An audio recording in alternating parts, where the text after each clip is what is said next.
Assalamualaikum warahmatullahi wabarakatuh. Di sini saya Ahmad Alfredul Lakdas dan Andi Eko akan mempresentasikan tentang aliran dan tokoh tasawuf. Pertama, apa itu tasawuf? Tasawuf atau sufisme adalah ilmu untuk mengetahui bagaimana menyucikan jiwa, akhlak, membangun zahir dan batin, serta memperoleh kebahagiaan yang abadi. Tasawuf pada awalnya merupakan gerakan zuhud. Zuhud, apa itu zuhud? Zuhud adalah menjauhi hal-hal duniawi. Dalam Islam dan perkembangannya melahirkan mistisme Islami. Aliran pertama itu akhlaki. Tasawuf akhlaki ini berfokus pada birokrasi atau aturan-aturan formal untuk membentuk sikap dan perilaku murid. Targetnya adalah perbaikan langsung moral dan etika. Tasawuf ini menekankan pada adab lahiriah dan batiniah. Ada yang menyebutnya dengan hadab dalam berguru, sehingga terkenal aturan dahulukan adab daripada ilmu. Kalau sekedar berilmu, iblis lebih alim. Semua kitab sudah dibacanya, tetapi ia angkuh merasa paling benar. Kepatuhannya kepada Allah tidak ada. Jadi tasawuf akhlaki ini sudah bernilai praktis. Batin seseorang ikut dibentuk dengan berbagai aturan dan kebijakan, sehingga ia memiliki sifat jujur, adil, ikhlas, murah hati, rajin, patuh, dan selalu dalam keadaan bersuci, sehingga dan lain sebagainya. Pola ketat ini ia memiliki pola ketat pendidikan akhlak ini ditentukan dalam jamaah sufi atau disebut tarekat. Mereka membentuk kelompok-kelompok sosial dengan berbagai aturan dan bentuk-bentuk kedisiplinan. Namun lagi-lagi tasawuf ini tidak membawa murid sampai kepada penyaksian atau merasakan langsung akan keberadaan Allah. Mereka hanya diajari menjadi baik, merasakan seolah-olah Allah melihat mereka. Namun terbentuknya dasar-dasar akhlak melalui adab dan ubudiyah dalam kelompok sosial menjadi prasyarat untuk sampai kepada wajah Allah yang hakiki.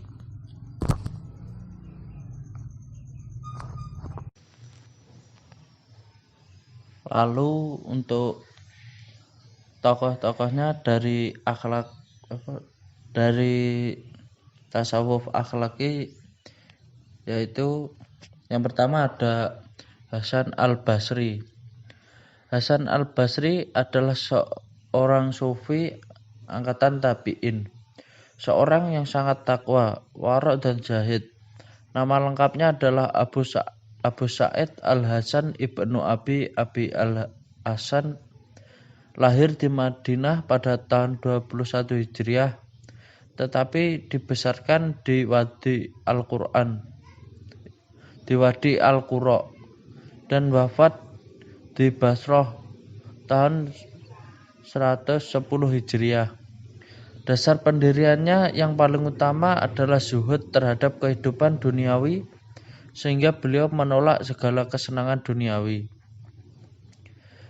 Di antaranya adalah memilih hidup sederhana, mengasingkan diri, tekun beribadah, berzikir, merenungkan kebesaran Tuhan, mencari kelemahan diri, dan lain-lain.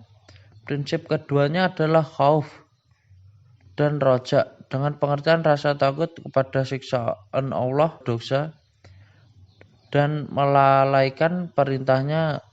Dan karena itu beliau Beliau perhatiannya terpusat pada kehidupan akhirat dan selalu mawas diri dan memikirkan kehidupan ukhrawi adalah jalan yang akan menyampaikan seseorang pada kebahagiaan yang abadi.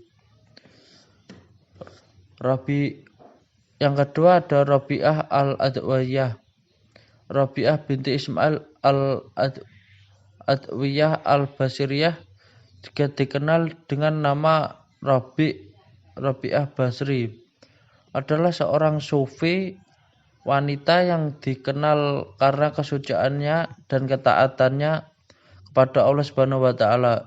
Rabi'ah merupakan wanita beraliran Sunni pada masa dinasti Umayyah dan menjadi pimpinan para murid-murid perempuan dan zahidah, sehingga beliau memiliki gelar The Mother of Grandmaster atau ibu dari sufi besar karena kezuhudannya. Beliau lahir pada tahun 713 Masehi sampai 717 Masehi atau 95 Hijriah atau 95 Hijriah dan 99 Hijriah di Basrah, Irak, dan wafat 801 Masehi atau 1800 atau 185 Hijriah di Basrah, Irak. Yang ketiga ada Al-Ghazali. Al-Ghazali memiliki nama lengkap Abu Hamid Muhammad Al-Ghazali atau Syah As-Safi. Beliau adalah seorang filsafat dan teolog dari Persia yang memiliki gelar Hujatul Islam dikarenakan kuatnya ingatannya dan bijak dalam berhujah. Beliau memiliki banyak karangan, di antaranya ada Ihya Ulumuddin. Beliau lahir pada tahun 1085 Masehi atau 450 Hijriah di Tus, Iran, dan wafat pada 1111 Masehi atau 505 Hijriah di Tus, Iran, pada umur sekitar 52 tahun.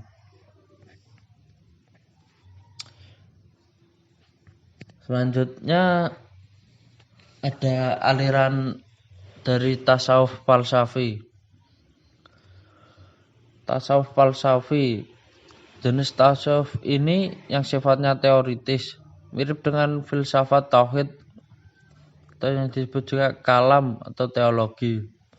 Aktivitasnya mengkaji dan memahami hakikat dari ekstensi dengan cara yang unik.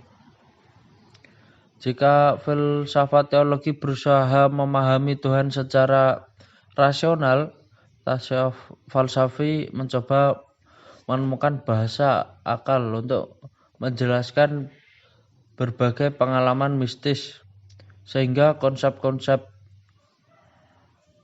lahir konsep-konsep semacam ittihad, wahdatul wujud, gradasi wujud, insan kamil, Nur Muhammad, tajalli, musyahadah, mukasyafah, fana, baqa, serta tema-tema ilahiyah dan kondisi-kondisi batiniah lainnya. Tasawuf ini berfokus pada kemampuan akliyah atau berpikir, termasuk kajian dan baca-baca kitab. Pekerjaan para murid mendengar tausiah bahkan diskusi. Yang disasar adalah kesadaran kognitif atau otak. Banyak membaca dan mendengar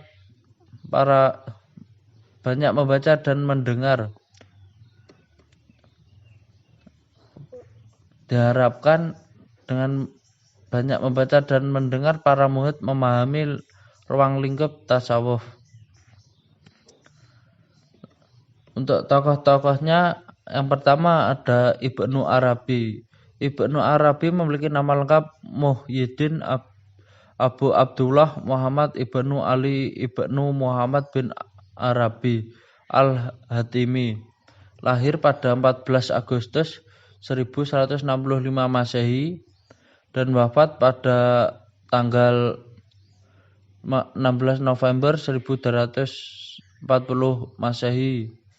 Beliau adalah sufi yang terkenal sebagai ulama yang kontroversi karena konsep wahdatul wujud yang mengajarkan bahwa tidak ada sesuatu yang wujud selain Allah.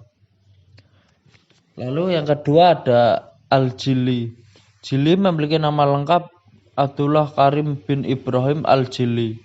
Beliau lahir pada tahun 1355 Masehi atau 782 Hijriah di Baghdad, Irak, dan wafat pada tahun 1201 Masehi atau 826 Hijriah.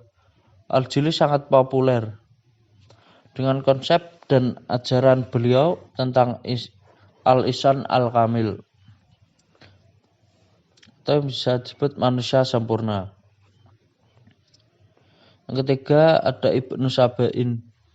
Ibnu Sabain memiliki nama lengkap Abdul Haq Ibnu Ibrahim bin Muhammad Ibnu Nasr. Beliau lahir pada 614 Hijriah di Mursyah, Andalusia, dan wafat pada tahun 669 Hijriah.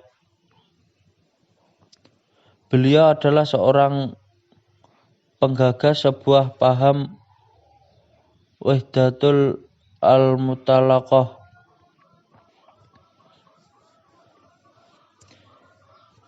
Lalu yang terakhir ada aliran tasawuf amali.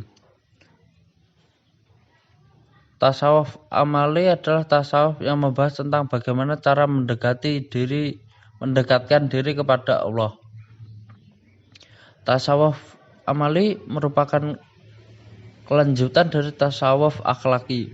Jika tasawuf akhlaki berfokus pada pensucian jiwa, tasawuf amali lebih menekankan terhadap cara-cara mendekatkan diri kepada Allah, baik melalui amalan lahiriah maupun batiniah. Terdapat 4 aspek yang harus dipelajari dalam aliran tasawuf amali, seperti syariat.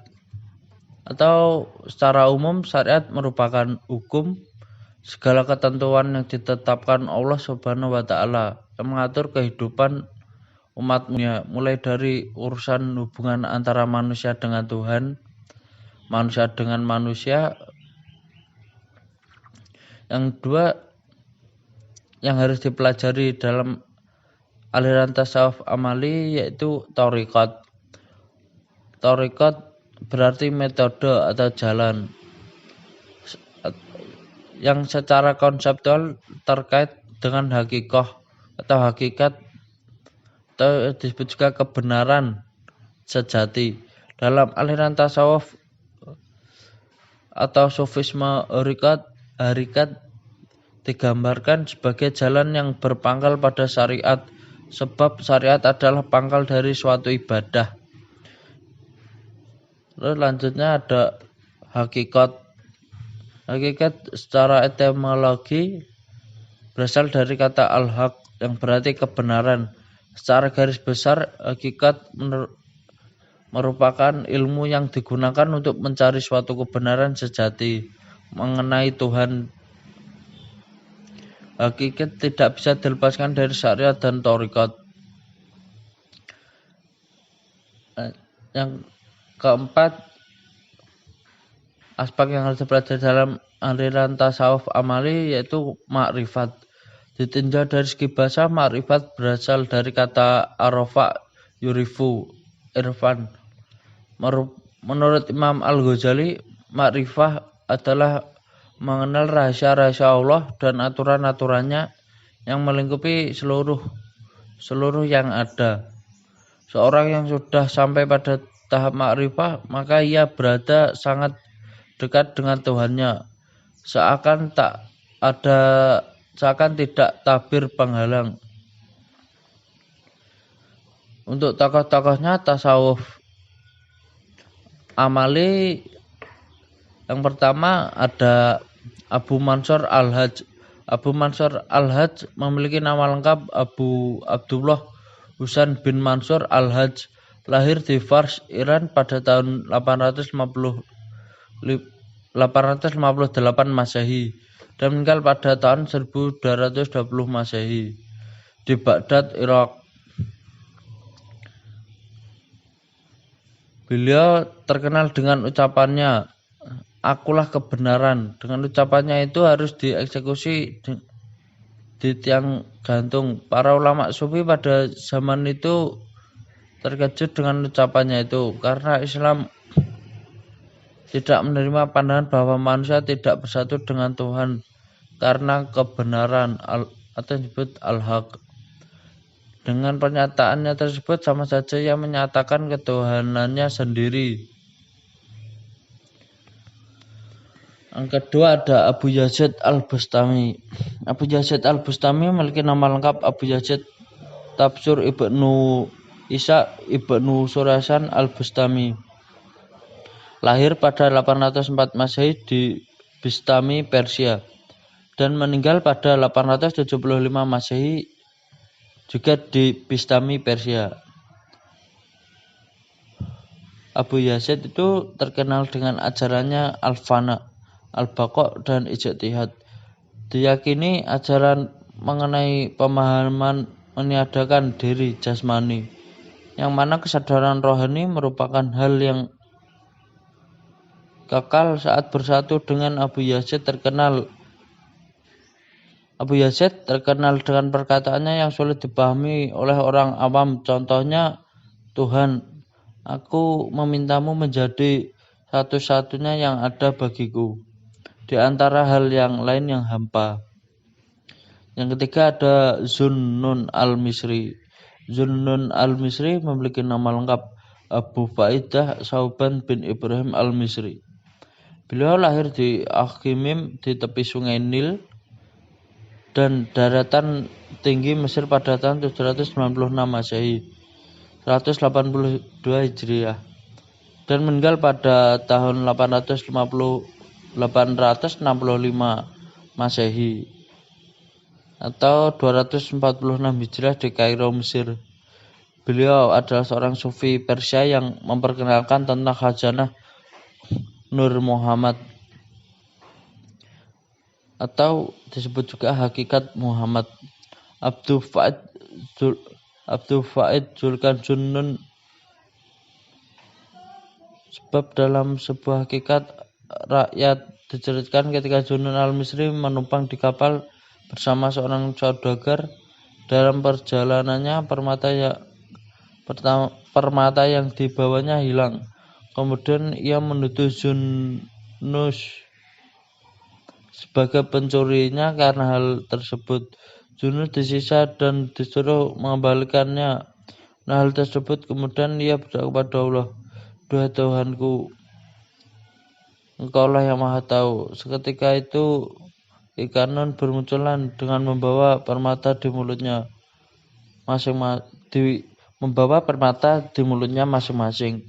Lalu Zunnun mengambil salah satu permata tersebut dan menyerahkannya pada saudagar tersebut. Sejak peristiwa tersebut, Abi Faid mendapat gelar Zunnun, yang berarti penguasa ikan. Alhamdulillah, sudah itu saja aliran-aliran yang ada dalam tasawuf. Pertama tadi ada tasawuf akhlaki, kedua ada tasawuf falsafi, yang ketiga ada tasawuf amali. Sekian presentasi saya Ahmad Al-Faidul Aqdas dan Andi Eko. Wassalamualaikum warahmatullahi wabarakatuh.